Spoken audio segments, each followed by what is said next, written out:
بسم اللہ الرحمن الرحیم۔ السلام علیکم۔ ایک شخص بہت ہی غریب تھا۔ اس نے اپنی بیوی سے مشورہ کیا کہ ایک رئیس آدمی کے ہاں غلامی کی جائے۔ اس کی بیوی نے اجازت دے دی۔ اس کی ابھی کوئی اولاد نہیں تھی۔ اپنی بیوی کو بڑی جوانی میں چھوڑ کر غلامی میں چلا گیا تاکہ آنے والے بچے کا بہتر مستقبل بن جائے۔ وہ دور دراز ایک شہر میں چلا گیا اور 20 سال اس رئیس آدمی کی خدمت کی۔ 20 سال بعد رئیس آدمی سے اجازت لی، وہ اب گھر جانا چاہتا ہے۔ رئیس آدمی سخی بھی تھا۔ اس نے بہت ساری بکریاں، گائے، بھینس اور اونٹ دیے۔ رئیس نے اس آدمی کو امیر اور مالا مال بنا کر واپس بھیجا۔ وہ واپس آ رہا تھا کہ صحرا سے گزر ہوا۔ راستے میں اسے ایک جھونپڑی ملی۔ اس میں ایک درویش آدمی تھا۔ اس کے پاس رات گزاری۔ غریب شخص نے رات کو درویش آدمی سے گزارش کی کہ وہ اسے نصیحت کریں۔ درویش نے کہا کہ میں نصیحت تو کروں گا، لیکن میں نصیحت کرنے کی قیمت وصول کرتا ہوں۔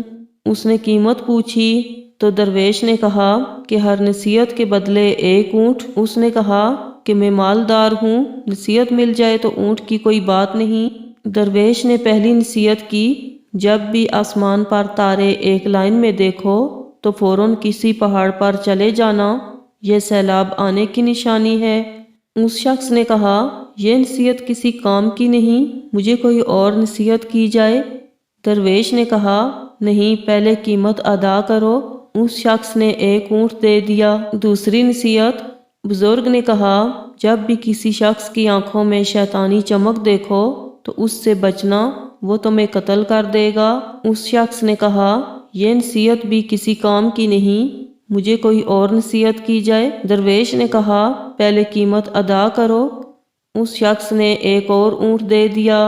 تیسری نصیحت، درویش نے کہا رات کو پچھتا کر سو جانا، لیکن کبھی بھی کسی انسان کو قتل نہ کرنا۔ اس شخص نے سوچا کہ 3 اونٹ ضائع ہو گئے، وہ چپ کر کے سو گیا۔ صبح وہ چل دیا۔ سفر لمبا ہونے اور کئی دن کا سفر ہونے کی وجہ سے وہ 3 نصیحتیں بھول گیا۔ وہ ایک رات ایک گاؤں میں پہنچتا ہے۔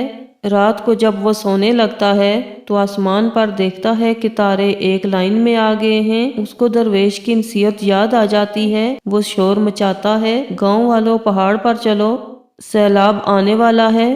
لوگ اس کا مذاق اڑاتے ہیں۔ وہ اپنا مال مویشی لے کر پہاڑ پر چلا جاتا ہے اور سو جاتا ہے۔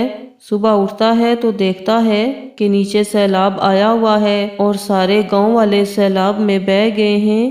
وہ کچھ دن پہاڑ پر رہتا ہے۔ سیلاب کا پانی اترتا ہے۔ وہ اگلی منزل پر چل پڑتا ہے۔ اگلے گاؤں میں پڑاؤ ڈالتا ہے۔ ایک شخص کے گھر قیام کرتا ہے جو بہت ہی اچھا معلوم ہوتا ہے، لیکن اس کی آنکھوں میں وہی شیطانی چمک دیکھ کر چونک جاتا ہے۔ بزرگ کی نصیحت اسے یاد آتی ہے۔ رات کو اسے نیند نہیں آ رہی تھی۔ وہ اٹھا اور بستر کو اس انداز سے پھیلا دیا کہ معلوم ہو کوئی سویا ہوا ہے۔ وہ خود چھپ گیا۔ وہ آدمی آیا، اس کے ہاتھ میں خنجر تھا۔ اس نے بستر پر خنجر مارنے شروع کر دیے۔ اس کو پیچھے سے پکڑ کر مارنا شروع کر دیا۔ اللہ اللہ کر کے صبح ہوئی۔ وہ اپنے گاؤں کے سفر پر روانہ ہو گیا۔ آخر کار رات کو اپنے گاؤں میں پہنچتا ہے۔ جب گھر کے اندر داخل ہوتا ہے تو دیکھتا ہے گھر میں ایک چارپائی پر اس کی بیوی اور ساتھ والی چارپائی پر ایک نوجوان سویا ہوا ہے۔ اس شخص کو بہت غصہ آیا۔ اس کے دل میں خیال آیا کہ میں اس نوجوان کو قتل کر دوں۔ جیسے ہی وہ ارادہ کرتا ہے، اسے اس درویش کی بات یاد آتی ہے کہ کبھی بھی قتل کر کے نہ سونا، پچھتا کر سو جانا۔ وہ سوچتا ہے کہ پہلی بھی نصیحت کام کر گئی، دوسری نصیحت نے بھی کام کیا، لہٰذا وہ گھر سے باہر آ جاتا ہے۔ صبح ہوئی، اس کے دل میں خیال آیا کہ گاؤں والوں سے اپنا حال دریافت کروں۔ جیسے ہی وہ گاؤں والوں کے پاس جاتا ہے، اپنے بارے میں دریافت کرتا ہے۔ گاؤں والے بتاتے ہیں کہ وہ شخص بہت ہی غریب تھا اور برسوں پہلے روزی روٹی کے لیے چلا گیا۔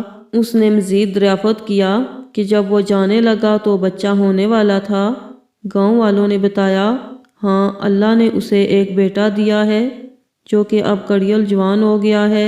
اس کے ذہن میں آیا جو رات کو نوجوان تھا وہ میرا ہی بیٹا تھا۔ جسے میں قتل کرنے لگا تھا؟ تو دوستو سچ ہی کہتے ہیں، اگر کوئی بھی بڑا آپ کو نصیحت کرے تو اس کو پلو سے باندھ لو۔ آج کل بزرگ نصیحت کریں تو آگے سے انہیں ڈانٹ دیتے ہیں۔ ہر نصیحت پر غور کرنا چاہیے، جو غور نہیں کرتے وہ پھر پچھتاتے ہیں۔ اچھی بات دوستوں کے ساتھ ضرور شیئر کریں۔ جزاک اللہ۔